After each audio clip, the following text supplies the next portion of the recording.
There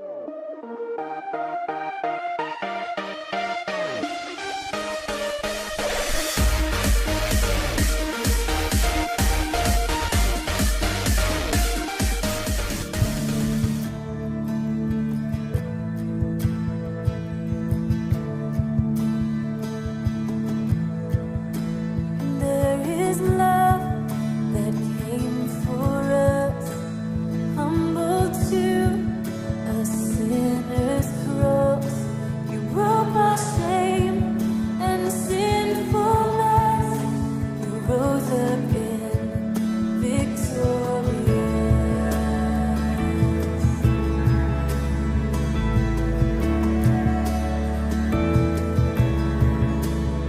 Faithfulness, none can deny. Through the storm and through the fire, there is truth that sets me free. Jesus Christ, who lives in me. You are stronger, you are stronger. Sin is broken, you have saved me. It is written, rest is risen. Jesus, you are Lord of all.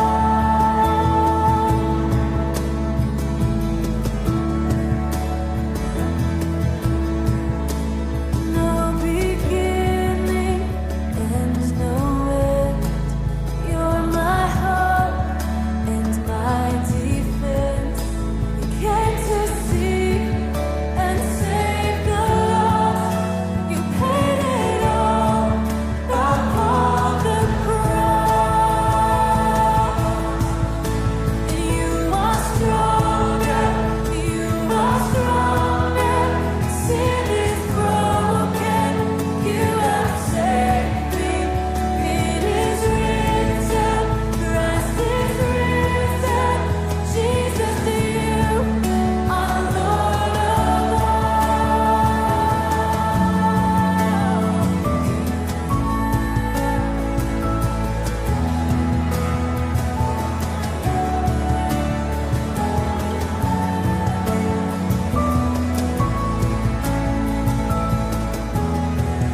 So let your name be lifted higher, be lifted higher.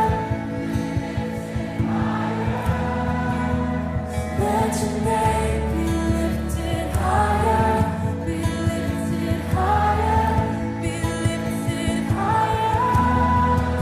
So let your name be lifted higher, be lifted higher, be lifted higher. So let your name be lifted higher, be lifted higher, be lifted higher. You are stronger, you are stronger. Sin is broken, you have saved me. It is written, Christ is risen. Jesus, you are Lord of all. You are stronger, you are stronger. Sin is broken, you have saved me. It is written, Christ is risen. Jesus, you are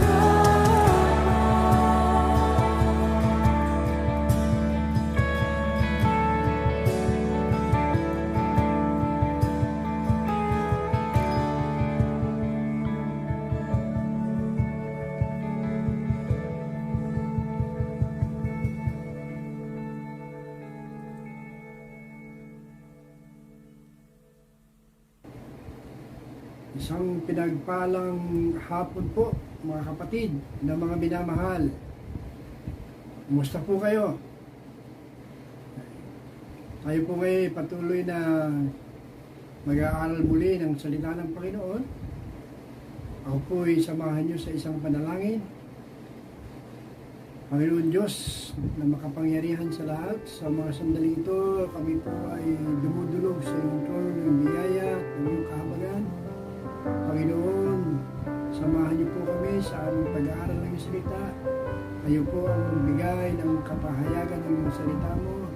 Bigyan mo ng unawa, kaalaman at karunungan ang mga kapatid na nakikinig ng salita mo, Panginoon. Upang ito po ay lubos nilang maunawaan kung ano po ang nilalayon mo sa bawat buhay po namin. Tulungan niyo po kami at pagpalain sa aming panalangin ko at ikaw ang aming pupurihin, ikaw ang aming papasalamatan sa pangalan ni Yesu Kristo. Amen.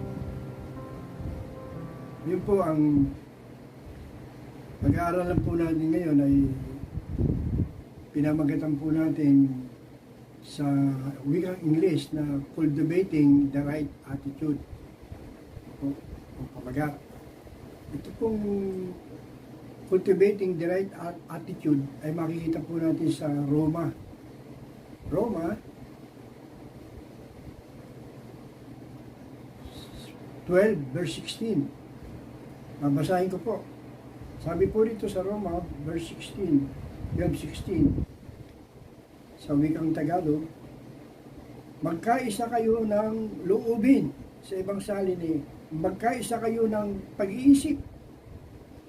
Huwag kayong magmataas, kundi makisama sa mga aba.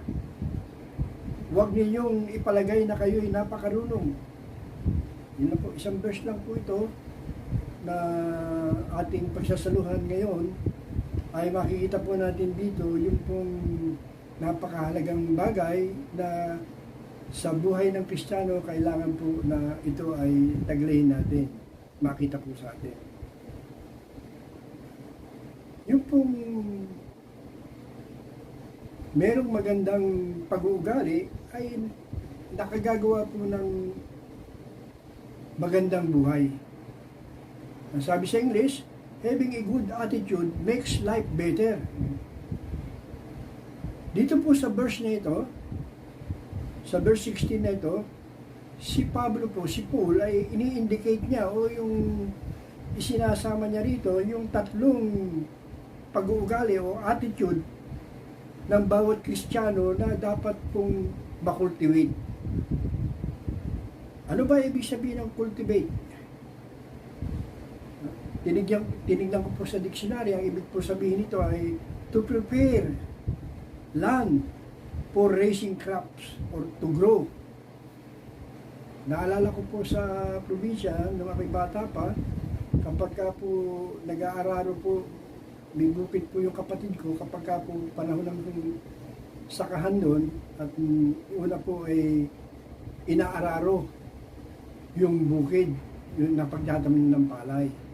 Inaararo po yung sinusuyod para po mabungkal yung lupa. Hinahanda po nila. So, ganun po yung katulad din po ng halaman na itinatanim. At yung halaman, pag itinanim, yun po hindi hahayaan ng isang magsasaka yun, kundi pinupuntahan niya, inaalagaan niya at dinidiligan, kinukultivate niya mabuti yung mga lupa, nilalagyan pa nga ng pataba yun, para gumanda, lumago yung halaman na yon, yung mga tinatanim na sa mga bukid na mga palayan, mga gulayan. Ganun po ang nakikita ko ng araw. So, ito po ay ipinapakita po rito do sa kung paano nating magkakaroon ng pangangalaga at pagpapalago ng ating mga pag-uugali na sinasabi ni Pablo rito, ni Apostol Pablo. Una po, makikita po natin dito yung tatlong mahalagang bagay na ipinapahayag niya dito sa atin. Sabi niya dito, sa mga talatang ito, yung pong tinatawag na sa English na harmony. Harmony o unity. Ang sabi niya dito sa 16 verse, magkaisa kayo ng loobin. Be the same mind. Magkaisa po ng pag-iisip. Ito po yung kailangan natin. Una sa lahat po, para raw ating makultivate yung ating attitude of harmony, ay kailangan na po yung sinasabi ni Pablo rito na magkaisa tayo ng saloobin. Yun po, sabi niya dito. Paul tell us to magkaisa, to be same mind. At itinuturo rin po ni Pablo rito na at pinapaliwanag niyang mabuti kung anong meron tayong lahat. Anong meron tayong common. Pag sinabing common, belonging to all, pag-aari ng lahat. Tinuturo niya ito, pinapaliwanag po niyang mabuti. Para ba, sinabi po niya na para bang we have the same Father in heaven. Meron tayong isang Ama sa langit. Meron po tayong isang Savior. At meron din po tayong Holy Spirit na nananahan sa atin. We have the Holy Spirit indwell us. Isa lang po yun para sa atin.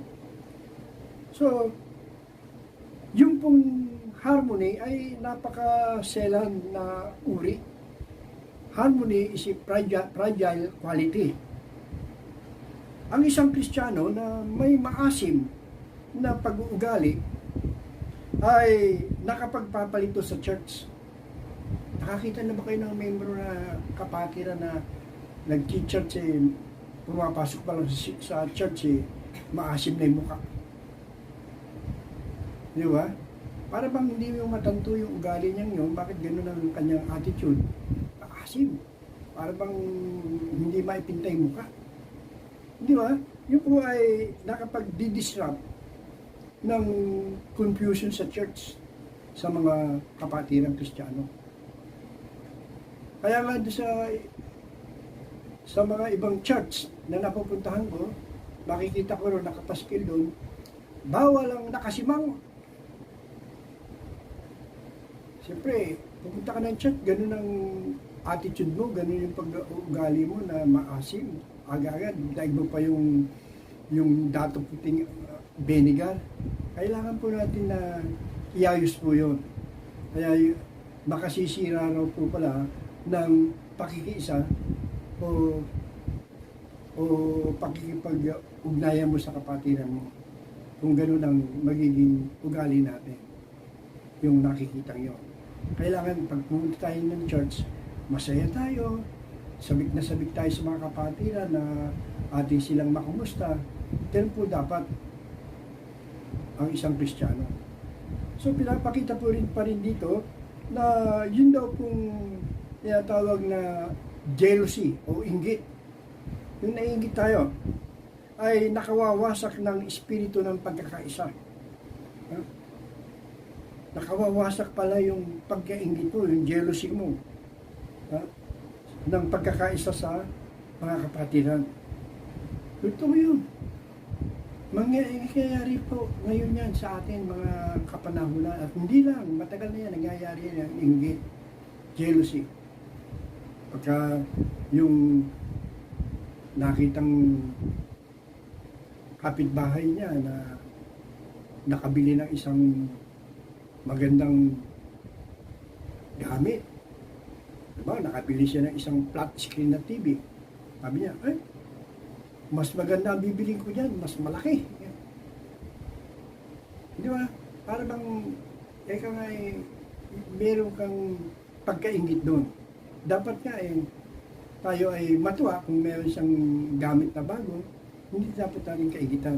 Yun po'y nakasisira at nakakapagpapawasak ng pagkakaisa sa loob ng church.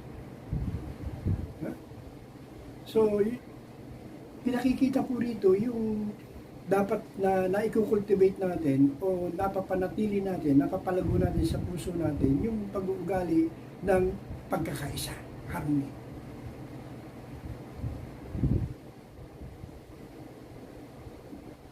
Alam po nyo sa probinsya namin, nung araw na bata pa ako, kapag merong bahay na isang pamilya na ililipat sila sa isang barangay, isang baryo.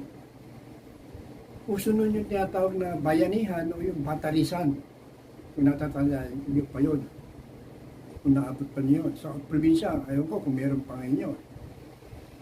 Pagka yung bahay ay lilipat, sama-sama silang tulong-tulong sila, nagkakaisa silang bubuhatin yun kahit gano'ng kalaking bahay yun. Kukuha sila ng kawayan na pinakahawakan nila. Itatali nila yun. Kahit na mga ratan o ano mang gamit o alambre, maitali yung mga poste na yun sa bahay para panghawakan nila. At yun po ay sama-sama sila nagkakaisa. Na doon sa mga 5 o 6 na kilometrong lalakarin nila para mailipat doon sa lugar na pupuntahan ng pamilya na yun, ay nagagawa nilang ilipat yun dahil sa pagkakaisa nila. Siyempre kung 1, 2 tao lang, eh, hindi kayang buhatin yung bahay na yun. Alam niyo yung mga bahay sa probinsya, ay mga 10 hanggang 20 tao ay nabubuhat nila pagkakaisa. At pagka marami, lalong madaling mabuhat kasi nagkakaisa yung lakas nila. Ngayon, habang binubuhat yun nila, pag sinabi ng isa na tagapanguna, o pahinga muna, papahinga lahat yun. Siyempre, pagod na, mahaba, nakaka1 kilometro na eh. Pahinga, mabigat eh. Pinapasan nila yun, yung bahay. Ngayon, lakad na naman.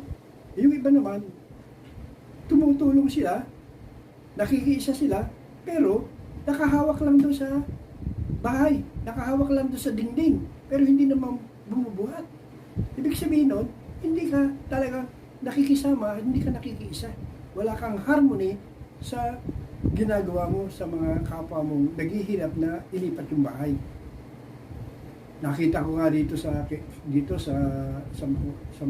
Nubaliches, dito sa Talipapa, may nakita akong tumirik yung sasakyan. Eh, tinutulak nila. Tulak sila ng tulak. O, yung kanyon, jeep naman pasahero, hirap na nila. Nagbabaan yung mga pasahero. Sabi ng driver, tulak po natin. Para umandar, isang kadyot lang yan. Tulak. Hindi nagbabaan. Siguro mga 5 tao yun. Kulang pa rin. Sige, pwersado sila. Tapos may dumating na 2 tao, tumutulong. Eh, ang sistema mo, tinutulak nga nila, 1, 2, 3. Nitulak sila, ayaw pa umista. Eh, nakahawak lang yung 2 tao, pero hindi naman nagtutulak, nakahawak lang sa jeep. Ibig sabihin nun, hindi ka nakikiisa, wala kang unity, hindi ka nakikibagay doon sa hirap nila. Kailangan natin yon na ma-develop natin yung pag-uugali natin, pakikiisa o pakikisama, meron tayong unity, nag-unite tayo. Kailangan po natin yon. Tayong mga Kristiyano. Pag sinabi yung, tulak, hindi man tumutulak, nakahawak lang, hindi ka nakikiisa. Hindi ka nakikiisa sa hirap. Kailangan po natin na tumulong, makisama, makiisa, doon sa nangangailangan. Yun po yung tunay na pag-ugali ng isang Kristiyanong totoo. Kaya mga kapatid, ang sabi rito ay ma-develop po natin yung harmony ng isang tunay na Kristiyano. Pagkat sa church lang makikita natin pagka wala yung pagkakaisa sa church, hindi nagtutulungan sa paglilingkod sa Diyos, isang ministeryo lang tayo lahat, kanya-kanya tayo ng gift ng Panginoon binigay sa atin, gamitin natin yun na nagsasama-sama. Sabi nga ng Bible, maraming bahagi ng katawan, ngunit nabubuo sa isang katawan. Yun sabi ng Bible. So, kailangan natin na palaguin pa, pagbungahin pa natin yung tinatawag na unity o harmony. Sapagkat ang harmony o unity ay galing sa Diyos yan. Pag sinabing uniformity, hindi po galing sa Diyos yung uniformity, kundi galing po ito sa tao. Pero pagka sa Diyos, unity, nagkakaisa. Kung paano meron tayong iisang Diyos, meron po tayong iisang pananampalataya at meron iisang espiritu na nananahan sa atin, yun po ang dapat na ating laging alagaan, pagyamanin upang lumago ang ating pananampalataya at yung pag-uugali natin na meron tayong pakikisa ng loobin sa ating gawain at sa ating Panginoon, sa ating kapwa. Maliwanag po yun. Yung pong tolerating sin will disrupt harmony among believers. Ibig sabihin yung tolerating, pagkukonsinti sa kasalanan ay nakasisira ng harmony o pagkakaisa sa bawat mananampalataya among believers. So, kailangan natin hindi kinukonsinti yung kasalanan ng ating kapwa Kristiyano. Pag nakita natin at alam natin mayroon siyang kasalanan, huwag natin konsintihin. Salit tulungan natin na yun mapagtagumpayan yun, maalis siya sa buhay niya, yung kasalanan na gagawa ng ating kapatid. Salib na konsintihin natin, salib na ayunan natin, mali na. Kailangan natin hindi kinukonsinti yung kasalanan sapagkat yun po ay isang gawain hindi maganda ng isang Kristiyano at yun po ay makasisira sa ating pananampalataya, lalo na po sa kapwa natin Kristiyano. Siyempre, pag nabalitaan, si Con, nakita ko mayroong ganyan siya lang ang nakita kong kumanda na gumalaw nun ngayon nawala ng bigla. So, ibig sabihin nun, ay alam mo na yun, pero hindi mo pa sinasabi at kinukwento mo pa sa iba, dapat na kausapin mo yung gumagawa nun para hindi makonsinti siya. Akala niya ay tama yung ginagawa niya yun. Kasalanan yun pagkukonsinti. Naintindihan natin? Ipahayag natin, sabihin natin, kapatid, gusto kitang makausap, na mabuti, huwag kang mag-open sa akin. I-correct siya, itama. So, ito po yung pinakikita rito kung paano natin inaalagaan yung magandang relasyon, yung pakikiisa sa bawat isa sa atin, mga mananampalataya. At pangalawa po, ay ito po yung tinatawag na humility. Yung humility ay maliwanag po ito ang sinabi sa 16 ng Roma 12:16. Sabi niya rito ay huwag kayong magmataas kundi makisama sa mga aba. Sinabi ni Pablo rito na huwag kayong magmataas kundi makisama sa mga aba. Kailangan po natin na i-cultivate yung attitude, yung pag-uugali na pagpapakumbaba, humility. Sabi yung abang mabababa. Andon, kailangan natin yung humility. Yung ugaling mapagpakumbaba sa Panginoon ay mahalaga yon na ating inaalagaan, ating iniingatan at ating pinagyayaman, pinalalago upang yun po ay lalong makita yung kababaan natin bilang Kristiyano. Andun po yun na nakikita po sa atin. Alam po nyo, itong humility, ito ay paalala sa atin na anumang bagay na ating na-achieve o naranasan o na-experience, no believer is superior to any other believer. Walang higit sa kanyang kapwa believer. Hindi siya superior, hindi siya nakatataas, hindi siya nakalalamang kapag ikaw ay Kristiyano. Ano mang nagawa mo, ano mang meron ka, hindi mo dapat na kinupan yung kapwa mo, ino-overcome siya na tinataasan mo. Kaya kailangan nating sundin yung example ng ating Panginoon sa Kristo. Yung magandang example ng Panginoon about humility, about humbleness. Ito po, babasahin ko sa aklat ng Pilipos. Sa Pilipos, sabi sa Pilipos, sa mga taga-Pilipos, chapter 2, verse 5 and 8. Ito po. Sabi sa verse 5 ng Pilipos 2, magpakababa kayo tulad ni Kristo Jesus, na bagamat siya'y Diyos, hindi nagpilit na manatiling kapantay ng Diyos. Bagkus sinubad niya ang lahat ng katangian ng pagka-Diyos. Nagkatawang tao at namuhay na isang alipin. Nang maging tao siya, ay nagpakababa at naging masunurin hanggang kamatayan, o hanggang kamatayan sa krus.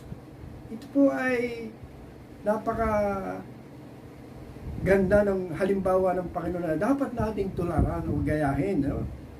Jesus submitted to the Father's will. He became a servant and was obedient unto death. That is humility. Yun po yung tunay na kababaan, pagpakumbaba. Ha? Na yung pag-uugaling yun, yung attitude ng humility na yun, yun ang dapat po natin i-develop pa na pagyamanin. Napakaganda. Kasi pinakita yun, yung halimbawa ni Christ. O, sabi ron magpakababa kayo tulad ni Kristo na bagamat siya hinubad yung pagka-Diyos, nanaog sa lupa, namuhay na isang alipin, isang serban, at siya naging masunuri hanggang kamatayan. Ngayon, nagpakumbaba. Tayo, sobra tayong yung merong pinagmamalaki kung minsan tayo. Alisin po natin yon. Sabi ng Bible, ang nagpapakataas ay binabaksak ng Diyos, binababa. Ngunit ang nagpapakababa ay tinataas ng Diyos. Yun po ang sinasabi ng Bible. Mas maganda yung tayo laging nagpapakumbaba at lalo pa natin higit na pagyamanin. Si Jesus Christ, nasa Kanya na ang lahat, pinakamayaman sa lahat. Ang langit at lupa ay Kanya, palit nanaog sa lupa na isang ordinaryong tao, siya'y hinamak ng tao. Nakita natin yung kwento sa Kanya, na siya'y walang matirhan, walang maiinom, lahat, wala siya. Wala siyang sarili. Palit siya ang pinakamayaman, pero nabuhay na mababa. Kaya, kaya niyang abutin Alam mo, sabi ng Bible, lahat daw ng natutokso ngayon ay kaya niyang tulungan at abutin.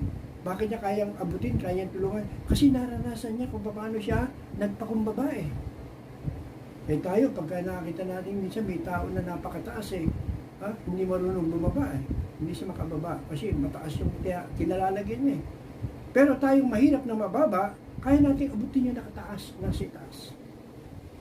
Kasi wala naman tayo Kaya natin siya itaas. Kaya natin abutin yung nasa itaas. Si Kristo, nasa itaas, bumaba. Nakita niya yung kalagayan ng mga tao, mapapahamak na lahat. Wala silang sariling pupuntahan, direksyon. Bumaba siya para tayo ay abutin, tulungan niya tayo. Nasa mataas siya, pero bumaba siya. Dapat tayo rin ganun. Ang tao, kapag nagkakaroon, yung mayaman, nananagana, minsan hindi nakilala yung kapwa niya Pagka minsan may nag-abroad na isang babae galing sa Japan, siyempre 3 taon nag-Japan siya. Nung dumating ang daming dalang mga lapad na pera, maraming pera, maraming kinita. Sabi niya sa nanay niya, nanay, kanya pagka may naghanap sa akin, huwag niyo sasabihin, nandito na ako. Huwag niyo sasabihin, dumating ako Ayoko silang kausapin, ayoko silang makita. Bakit anak naman, yung mga kababata mo yan, mga kaibigan mo yan, diba, kapitbahay mo. Hindi, ayoko, baka mamaya hiraman pa ako ng pera Kaya huwag niyo silang sasabihan na nandito na ako. Ibig sabihin, nagbago na yung ugali niya. Dati siyang wala, nung magkaroon, nababago. Alam niyo, pagka umibig ka sa salapi, talagang mababago ang attitude mo, yung pag-uugali mo. Mawawala yung kababaang loob mo, mapapalitan ng pride. Alam niyo ba yung pride is a destroyer. Naninira, nang wawasak ng buhay yung pride. Pag mataas ka, alam mo yun. Alam po nyo, nung si Kristo po ay, yung banal na Espiritu ay dumating dito, when the Spirit come, the church was born. Panganak na yung church, yung iglesia. Lahat ng distinction were swept away. Lahat po ng mga indifferences, yung mga merong mga personal na mga sinasabi o yung mga may honor, wala po. Inalis po ng Panginoon yung mga iba-ibang karakteristik nila. Kasi sabi ng Galatia, babasahin po sa inyo ang Galatia, may binanggit dito kung bakit inalis ng Panginoon yung mga distinction, yung pagkakilanlan. Sabi niya rito sa Galatia 3:28,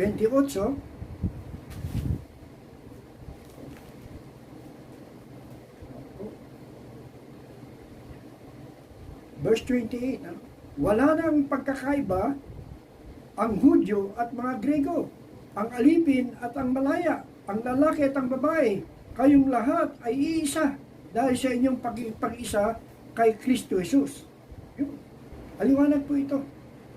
There is neither Jew and Greek, there is no slave or freeman, there is no female and male. Inalis niya. Lahat tayo ay, ang sabi ron, binanggit niya rito nga, yung ulitin ko yun, ang sabi niya rito, ay maliwanag po na kayong lahat ay isa dahil sa inyong pag-isa kay Kristo Jesus.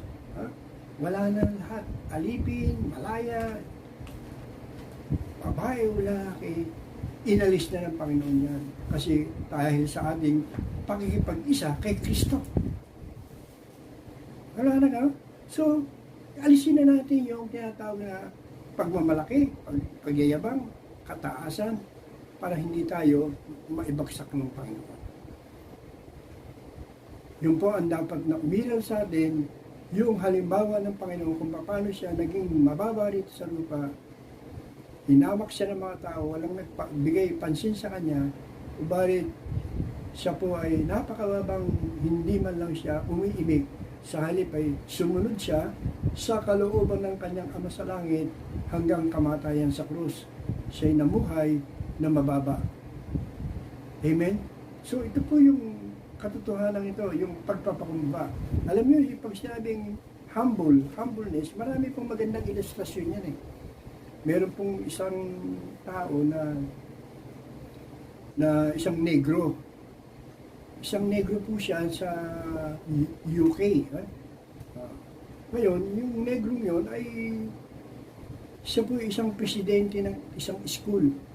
Isang exclusive school. Presidente siya ron. Ngayon, nung pauwi na siya, naka-long sleeve siya ng puti. Puti suot niya.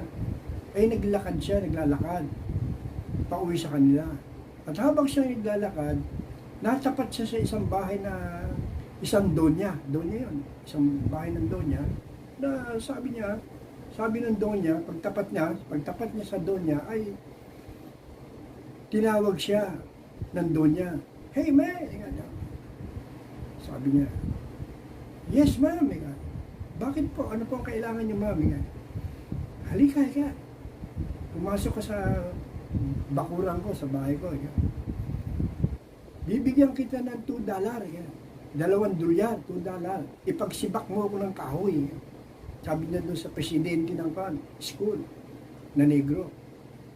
Ito yung palakol. Sibakin mo yung mga kahoy niya kasi wala nang kaming panggatong ng chimney. Yung painitan, pag malamig, yun. Tapos ang ginawa niya ay nilis-lis niya, tinupi niya yung long sleeve niya, yung puting-puti at kinuha yung palakol at nagsimulang nagsibak ng kahoy. Sinibak niya yun. At habang nagsisibak siya ng kahoy, dumating na yung anak niya, yung anak ng donya, na galing sa school. Kaaral sa school, uwi na. Mama, dumating ka na pala anak, kanya. Mama, bakit nyo yung taong yung pinagsisibak? Hindi, hayaan mo siya, pumunta ka na rin sa bahay at nandun na yung merienda mo, nakagayak na. Mag-merienda ka na. Wala nagawa yung bata, pumasok sa ng bahay. At yung negro na presidente ng eskwelahan na yun, si Blackley, ay patuloy na nagsisibak. Pagkatapos ng masibak niya, ng ilang oras, natapos na rin,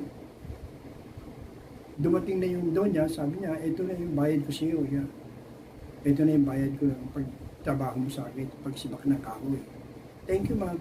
Tapos umalis na siya, naglakad na siya. And nung siya namang pagdating ng anak, tinanong siya, asan na yung mama yung nagsibak ng kahoy? Ba't pinagsibak niyo siya? Para naman sa kumita, ala naman siyang ginagawa, naglalakad lang dyan. Hindi yung pong pinagsibak niyo, yun po ang presidente ng school namin. Ba't hindi mo sinabi ka agad, nakakahiya? Sinasabi ko, pinapasok niyo ako agad sa bahay. Sinasabi ko sana, sasabihin ko sana sa inyo, akong pakinggan, pinapasok niyo ako sa bahay at para magmerienda na. Sino ang presidente po namin, mabait na tao po yun. Ganun ba? Yan. Nakakaya sa presidente niyo. Ayan. Kinabukasan, magang-maga, tumutok-tok siya sa opisina ng pinagsibak niya ng kayong presidente. Kumakatok siyang gano'n. Knock-knock. Oo, kami, pumasok ka. Good morning, sir. Oo, hindi po kayo, magpo kayo. Nung mababang magsalita na negro. Alin po kayo, ano po mapaglilingkod ko sa inyo, ma'am? Naku, sir, nakakahiya pala. So, ang ginawa ko sa inyo, pinagsibak ko kayo ng kahoy. Sabi ng negro na pinagsibak niya, ngingiti-ngiti, naka-smile siya. Sabi niya, okay lang po yun, na paminsan-minsan naman po ay pawisan ako. Kasi alam po niyo, ganyan. Nung bata po ako, nung maliit pa ako, yan po ang trabaho ko, pinagsisibak po ako ng tatay ko ng kahoy namin. Ibig sabihin, yung pinaggalingan niya, alam niya. Hindi niya nakakalimutan. Ganun ba? Pasensya na po kayo, pasensya para kayo doon sa nagawa ko sa inyo na kayo pinagsibak ko ng kahoy. Hindi po kayo nakikilala kasi kayo pala ang presidente ng school na ito. Okay lang po yun. So doon, nung paglabas ng donya, labas na ng school, nakita niyo yung amiga niya, yung kaibigan niya, sabi niya, amiga, kung yung anak mo, dito mo na papasukin sa school na ito kasi yung mga teacher dito, yung principal dito, napakabait, yung presidente ng school na ito, mabait sila. Dito mo na pag-aralin. Hanggang sa dumami yung mga estudyante dahil doon sa donya na yun, na tinatawagan niya yung mga amiga niya na doong mag-aral, doon pumasok sa eskwelahan ng pinapasukan ng anak niya na kung saan yung presidente ay na kanyang nautosang magsibak. So pinakikita rito yung presidente na kahit na mataas siya, na yung narating niya, ay andun pa rin yung kababaan niya, hindi siya tumanggi, hindi siya nag-hesitate na tanggihan yung inalok sa kanyang trabaho nung donya. Doon, maliwanag doon yung salitang humility, mababa pa rin siya. Nakuha niyo? So, marami pong mga ilustrasyon ng mga pagpapakumbaba. Humility. Ang kailangan natin i-cultivate yung pagpapakumbaba sa ating kapwa ay kailangan laging nakikita sa buhay natin. Katulad ng Panginoong Kristo. At yung pangatlo po, ay makikita po rito, ay ang sabi rito, ay honesty, yung pangatlo. Ito po yung third attitude we must cultivate is honesty. Kailangan nating alagaan, palaguin yung attitude o pag-uugali ng katapatan. Sa Tagalog, katapatan honesty. Honest ba tayo sa mga ginagawa natin? Sa loob at labas ng bahay, matapat ba tayo? Ito po ang isang napakahalaga na kailangan natin na palaguin natin sa buhay natin ito. God has given us some people beautiful voice to use in glorifying God. Ang Panginoon ay nagbigay po sa mga ilang tao ng magagandang boses para gamitin para sa kalahatian ng Diyos. Pag sa isang church ay merong umawit, may nagbigay ng special number, kumanta yung bata na yon, kumanta siya, isang choir member, nag-special number siya, at sa kanyang pagkanta ay na-bless ka. Talagang nagandahan mo yung kinanta niya, na-bless ka. Dapat po natin siyang pasalamatan. Bakit? Dapat pasalamatan yung singer na yon. Kasi gift yun, binigay sa kanya ng Panginoon yung gift para gamitin para sa kalulhatian ng Diyos. Dapat natin ipagpasalamat sa Panginoon yung boses ng bata na yun na ginagamit siya ng Panginoon. Dapat po tayo maging open sa appreciation kapag nakakita tayo ng may mga gift o may mga talento na pinagagamit sa Panginoon. At meron po isang kasing pangyayari na tungkol sa honesty. Ang sabi niya ay, Brad, brother, ang ganda-ganda ng sapatos mo ah. Bago ah. Ang ganda. Gustong-gusto ko yung hugis ng sapatos mo. Ang sagot ng may-ari ng sapatos na suot niya, hindi ka. Luma na yan eh. Matagal na yan eh. Hindi ko lang sinusuot. Pero luma na yan. Pero ang totoo, bago talaga. Pero sinabi mo, hindi bago yan, luma na. Matagal na nga lang, hindi ko nagagamit. Ibig sabihin, hindi ka honest nun, wala kang katapatan.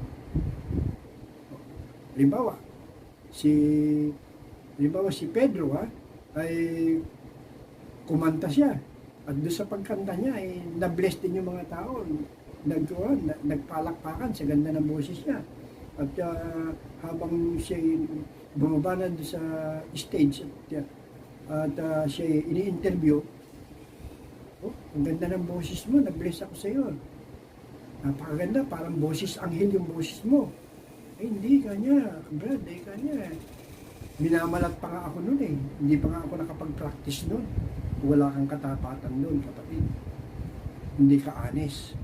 Bay manong, pag sinabing, ang ganda ng boses mo, na-bless ako Salamat, kapatid. Thank you. Ganun dapat ang isusukli mo doon sa taong nag-a-appreciate sa'yo, na nagpupuri sa'yo, na bless siya, dahil doon sa kinanta mong number na yun. Hindi yung, nasabi mo, uy, minamalat pa nga ako eh, o kaya hindi pa nga ako nakapag-practice eh, hindi ka tapat doon. Okay ba yun? Yun ang tinatawag na honesty. Kailangan po natin yon.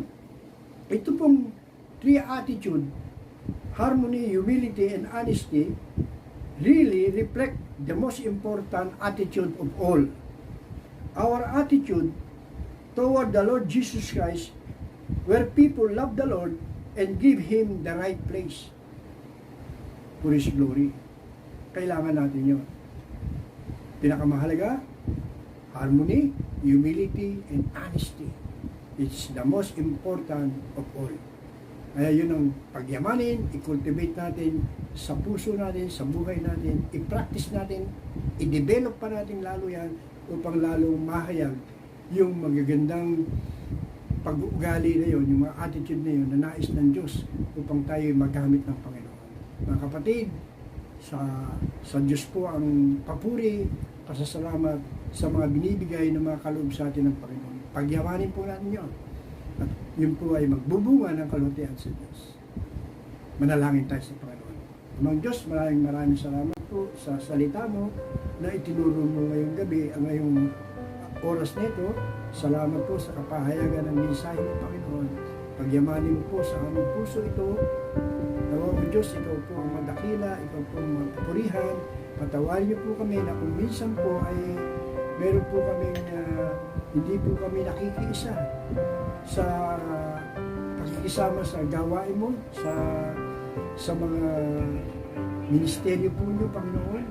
At kami po ay nagkukulang, Panginoon. Tulungan niyo po kami na ang pakikisan to, yung harmony o yung unity, Panginoon, ay ma-develop sa amin, Panginoon.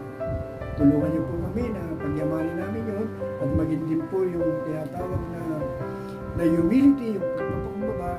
Tulungan din po niyo kami na napakahalagang i-practice namin ito, ma-develop po itong attitude of humility, Panginoon. Ma-cultivate po namin lalo ito upang ito'y magbunga at ito'y umunlad sa aming buhay, Panginoon. At ganoon din po yung tinatawag na honesty, yung katapatan namin ay iyo pong turuan mo po kami na mapagyaman ito, maalagaan po namin upang lalo kami lumago sa pananampalataya namin. Makita po yung bunga nito, Panginoon, upang ang ugali namin ay mabago, Panginoon. Maraming salamat po, Panginoon, sa salita mo, itong tulong mo sa amin. Ikaw na nga po ang mapasalamatan namin at kami patawarin mo, Panginoon, sa mga kakulangan namin sa iyo, Panginoon. Ikaw po ang patuloy na mag-akay sa amin sa katotohanan ng mga salita mo at ikaw po ang aming pupurihin